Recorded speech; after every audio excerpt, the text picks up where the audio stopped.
Can you believe it, sir? Us regular clones have finally been placed into an all-new battle pack. Yes, Trooper, it is a very glorious day for us indeed. And what amazing builds did they give us to take on these battle droids?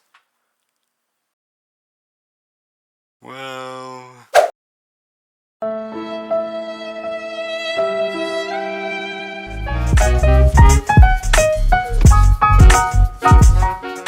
Hey everyone, MSW here. Today we are looking at the LEGO Star Wars set number 75327, the Clone Trooper and Battle Droid Battle Pack. The set was launched in January of 2024, retailed for $29.99 USD, has 215 pieces, and comes with 9 minifigures. Let's get into it.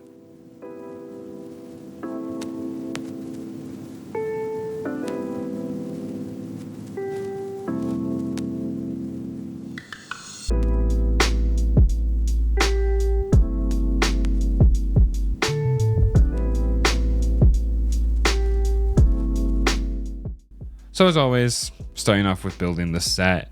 Build was fine. Build took me about 15 minutes in total to do, and I was taking my time. Probably could have gotten that down to 10 if I really wanted to, but I wanted to enjoy the build. There wasn't anything too crazy in this build. One thing that kind of did surprise me is the inclusion of 2 different manuals for each side of the build, if that makes sense. I'm not mad about it though. Whenever people want to say they want to build Legos together, like as friends, having 2 separate manuals for each build actually would make that better, so I thought that was pretty good. And though the builds themselves are a little mixed in terms of my opinion on them, they definitely did have kind of a weird nostalgia feel, which is interesting to say the least. But we don't buy battle packs for the fit builds, do we? We buy them for the minifigures. The whole reason you buy this set. The minifigures are amazing. We're just going to go down the list here because, oh my gosh. First of all, we finally have a Phase 2 regular Clone Trooper in a battle pack. It has been such a long time since we've gotten a battle pack that has just these figures, and it is the perfect builder for any clone army. It's been so long. The printing is exactly what you expect on the figure, both on the front, back, and the legs. It's basic clone printing, just like any of the other more recent clones we've gotten.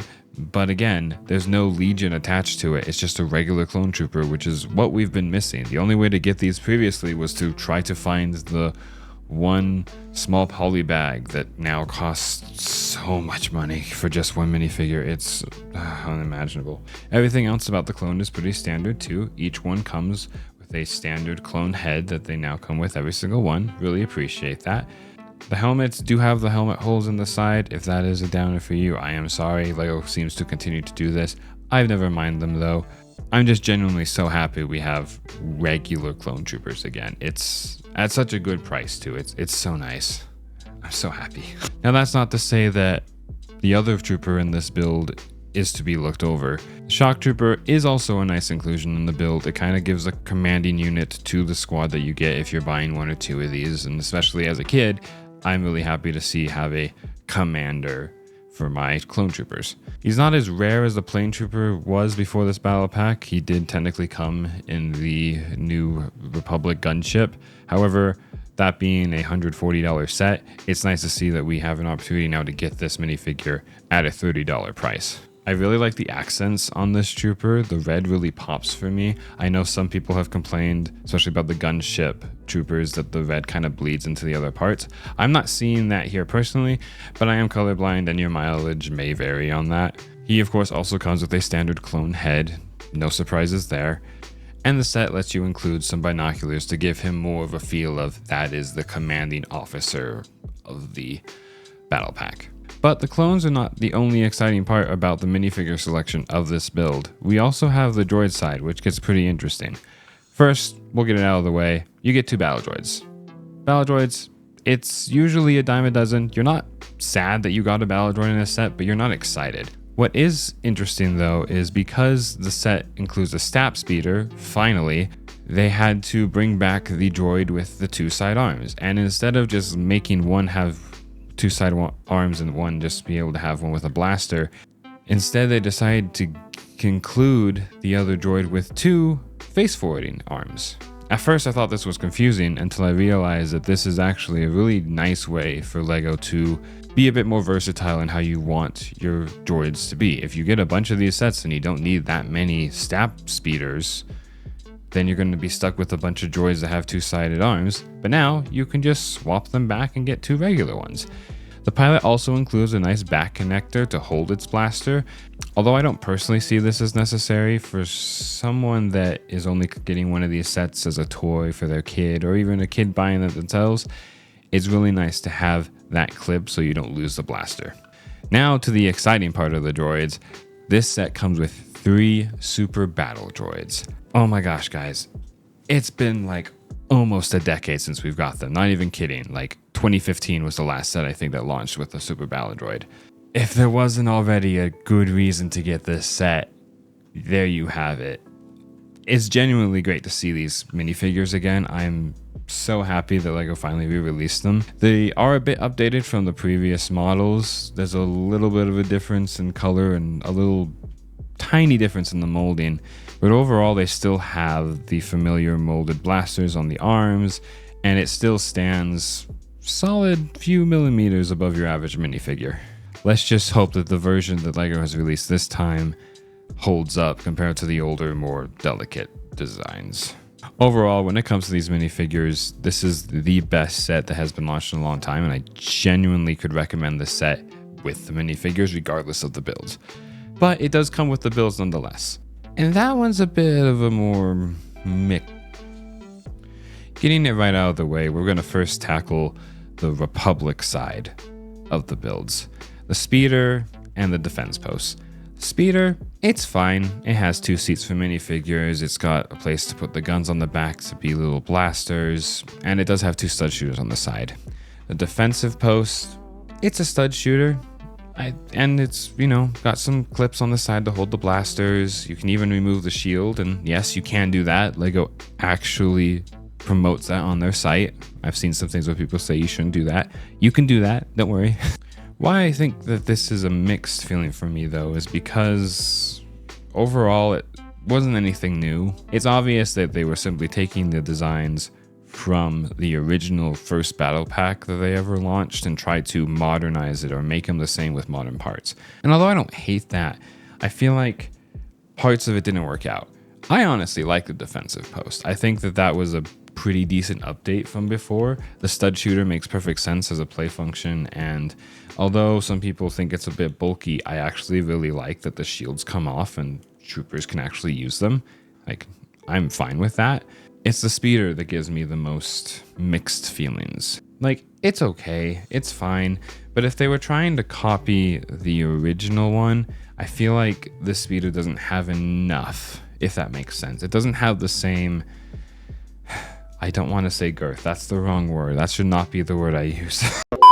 It doesn't feel like it's as menacing as the original one. The other one felt fuller, and this one it doesn't make the cut. It's fine. Again, it's a battle pack. You're getting it for the minifigures. It's just a situation where I wish LEGO had either done something different or had pushed further to make the speeder stand out more. The Separatist side, on the other hand, actually is probably the best vehicles we've gotten in a battle pack in probably a while. First of all, they introduced the STAP again. I love that they have this speeder finally back. The design is not too different from any other designs we've gotten in the past few years, but just the fact that it's been such a long time makes me really happy to see it. It's obviously a place for the pilot to sit, and you got the clear pieces to make it standing up and look like it's flying around. Classic STAP, no complaints whatsoever. The Tri-Droid is where I'm actually really excited. Obviously, it's got its functionality, it's got its posable legs. If the flick firing missiles on the sides haven't been seen in a while, and it makes sense to include them in a set like this. And of course, the head does spin at the top, which is a nice touch, especially because it's more accurate to how the Tri-Droid shoots. The reason I think this Separatist build is so much better, though, is just the fact that it holds up so well. Even though the Tri-Droid is not necessarily to scale, if it was, it would be massive and flimsy. This droid just feels more menacing. It feels like a full droid to include in your army, and I really appreciate that. It is still a little flimsy. The previous model that came in a battle pack did have a little more sturdiness. However, that one also did have its issues of not including separate stud shooters from the blasters on its head. And I think that this model in the Separatist Blue looks so much better. So, do I like this set? Absolutely. Even though I think the builds on the Republic side are a little lackluster, I still really think this is the best battle pack we probably have gotten in years.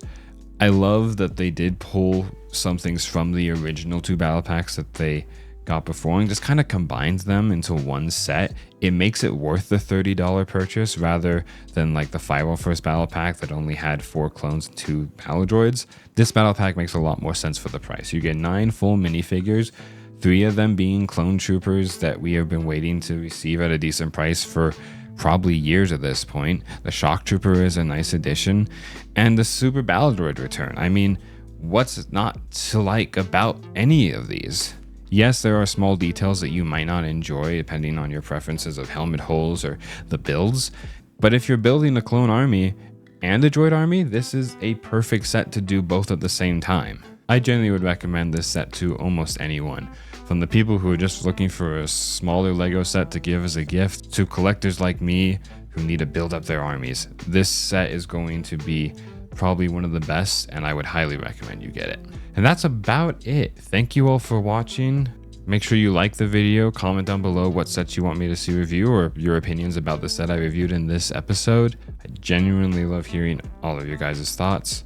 Make sure you subscribe and hit that notification bell. I've got quite a few projects in the works that are going to hopefully be coming out really soon. Can't wait to show them all to you. Thank you all again, and I will see you in the next one.